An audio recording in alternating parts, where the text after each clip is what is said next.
जय श्री चित्रगुप्त। कितना शर्म का विषय है कि इतना बड़ा विद्वान जो अपने आप को बहुत महान कथावाचक मानता है, वो भगवान शिव का व्याख्यान करता है। उसे इस बात का भी आवाज नहीं कि वो किस प्रकार का कृत्य कर रहा है और व्यास पीठ पर विराजमान होने के बाद वो किस भाषा शैली का प्रयोग कर रहा है। देखिए इस वीडियो। यमराज को घबरा कर भागा। यमराज ने कहा किसको भेजूं? फिर अगला संदेशा चित्रगुप्त को भेजा, जाओ।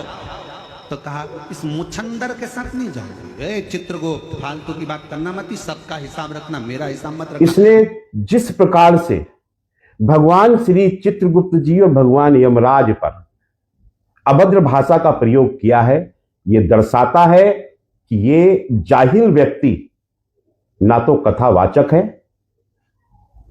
और ना ही ये व्यास पीठ पर विराजमान होने के लायक है। पहले मां राधा रानी पर इसने अभद्र टिप्पणी करी, उसके बाद ये पूरे वृंदावन में नाक रगड़ता हुआ घूम रहा था। ये जहां जाता है वहां इस प्रकार के अपनी भाषा शैली की वजह से इसे भगवान दंड भी देते हैं। इसकी एक कथा महाकाल की नगरी में भी हुई थी, वहां पर भी इसके कारण से वो पूरा पुल टूट गया था। और अब ये नहीं मान रहा, इसने भगवान चित्रगुप्त जी पर जिस भाषा का प्रयोग किया है। अरे ओ प्रदीप मिश्रा, सुन, तेरा अंत समय आ चुका है।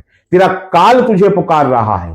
तेरे द्वारा किया गए कृत्य और जिस भाषा शैली का तूने हमारे इष्ट, हमारे देव, हमारे प्रभु पर जो टिप्पणी की है, इसका जवाब भी तुझे हम उसी भाषा में देंगे।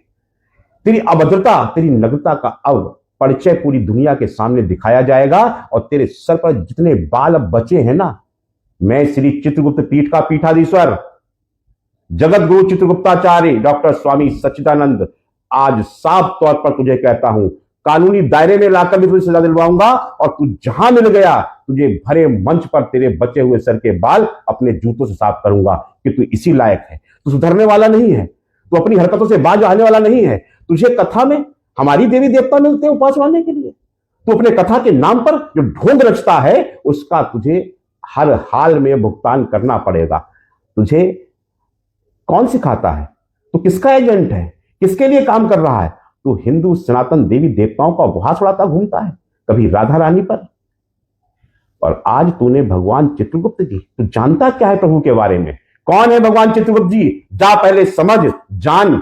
अनभिज्ञ इंसान, तुझे अपनी करनी का दंड बतना होगा। और महाकाल की सौगंध भगवान चित्रगुप्त जी की, तुझे अगर तेरी इस करनी का दंड नहीं दिया तो मैं अपने आप को इस दुनिया से ही मिटा दूंगा। जब तक तेरा हश्र नहीं समाप्त कर लूंगा तब तक शांत नहीं बैठूंगा। तेरी औकात और तेरी भाषा शैली का अब तुझे जवाब तेरी भाषा में दिया जाएगा। जय श्री चित्रगुप्त।